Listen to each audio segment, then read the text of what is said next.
Greetings, your eminences and reverend fathers, for this second part of this presentation on the divine will for bishops and priests. In this second part of the presentation, we will review the current status of Luisa Piccarreta's cause for beatification and the writings of some key figures surrounding this cause and Luisa's writings. Don Sergio Pellegrini is the spiritual assistant of the canonically approved association Luisa Piccarreta, Little Children of the Divine Will. In an interview by CaratoLive.it, the City of Carato's online newspaper, with Don Sergio in March of 2023, he was asked about the status of the cause for Luisa's beatification and whether it is blocked. Don Sergio Pellegrini answered that the cause was neither blocked nor closed. He did, however, address some critical issues that were brought up in a letter in 2019 to Archbishop D'Ascenzo, the Archbishop of Trani. The issues were not about individual texts or expressions in the writings. Rather, they address a general conclusion that can be drawn after reading the whole diary. Don Sergio Pellegrini indicated that this does not close the cause, but calls for closer examination of Luisa's writings. So it is under consideration to entrust some experts to study the diary precisely from the point of view of the issues highlighted by the congregation. He further stated that all this does not prevent that such writings can be read, drawing great spiritual benefit.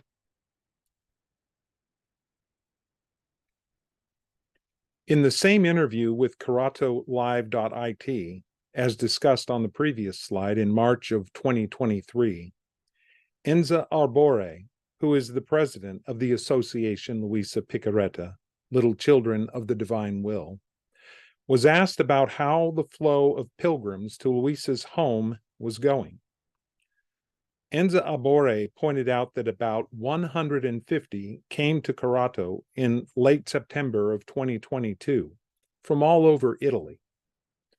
It was an event of 2 days of catechesis on the divine will, led by Father Charbel of Lebanon. Father Charbel, during the pilgrimage, offered the prayer at the bottom of the slide, which implores heaven's help to spread the gift of living in the divine will. Most beautifully, he prayed, "Dear Luisa, I thank you because you offered your life out of love for the divine will and for the knowledge of this great gift that Jesus, through your Fiat, wanted to bestow on the whole church and the whole world. Help me, through your intercession, to correspond generously with my priesthood, together with all those who are united with me, to spread and make known the gift of the divine will, so that it may be done on earth as it is in heaven." Unquote.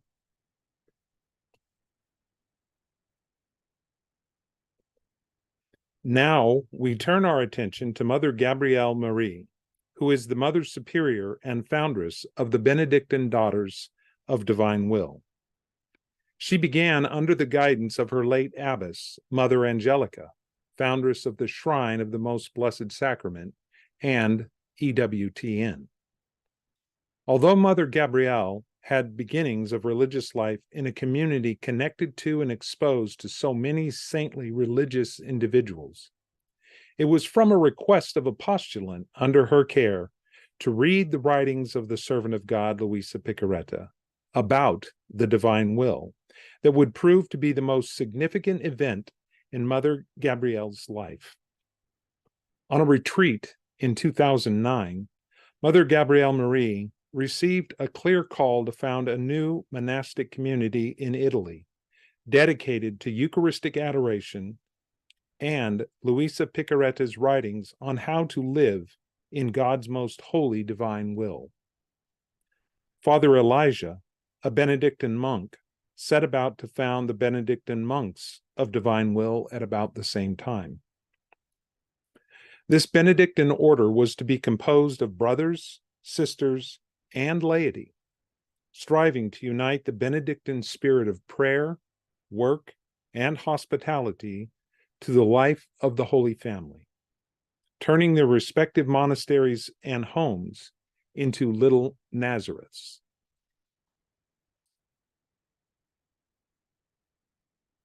Mother Gabrielle relays the story of founding the Benedictine Daughters of the Divine Will on her website, benedictinesofdivinewill.org.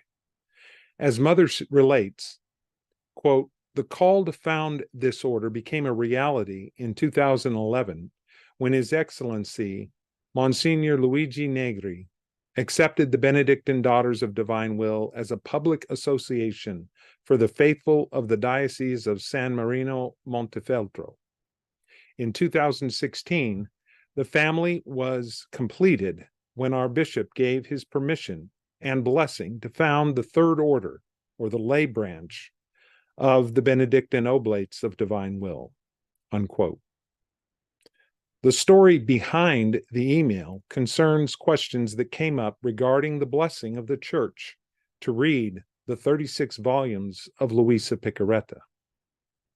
At the Fourth International Divine Will Conference in 2015, the question was asked directly to the Archbishop of Trani: can we read the 36 volumes? His answer: he pointed to Don Sergio and asked, "What do they do here in Italy?" Don Sergio stated that they copy the writings, pass them out in their prayer groups, and read and study them.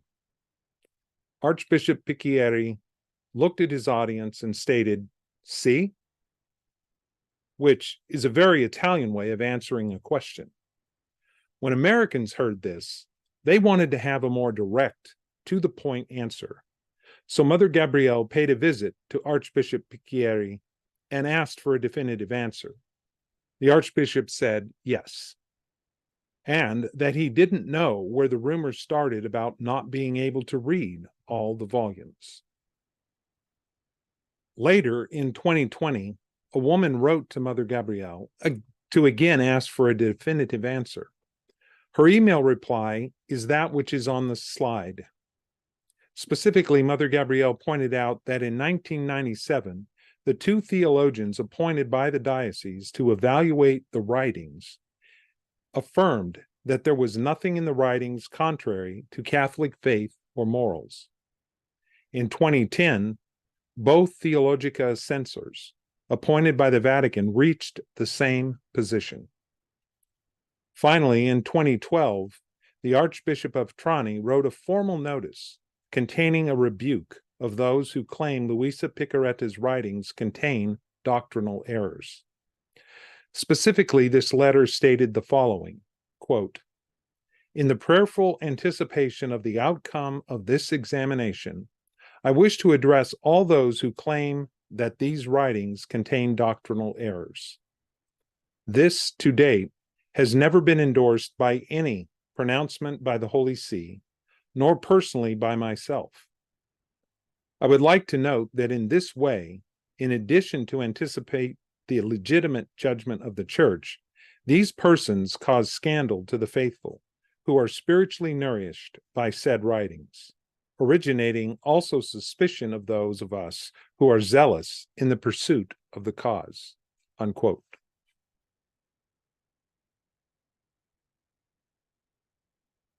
Now we're going to look at Sister Assunta Marigliano, who is the co-founder of the pious association Luisa Piccarreta, Little Children of the Divine Will, located in Corato, Italy, and she is a promoter of the cause of beatification of Luisa Piccarreta. Sister Assunta kept 40 years of her personal testimony by the order of Archbishop Picchieri and was published in 2019 under the title La mia famiglia e la Trinità, translated in English, My Family is the Trinity. Archbishop Monsignor Leonardo de Ascenzo, who succeeded Monsignor Picchieri in Trani, wrote in the preface the beautiful encouragement on the slide here. Notably, he stated that, quote, through Luisa, it seems that Jesus wants to teach us a little more to live constantly in the divine will, unquote. You have reached the end of part 2 of the Divine Will presentation for bishops, priests, and deacons. If you haven't already watched part 1, please find that link. You'll find it in the video description box, along with a Google Drive link so that you too may have this file. Be sure to look for part 3. Fiat.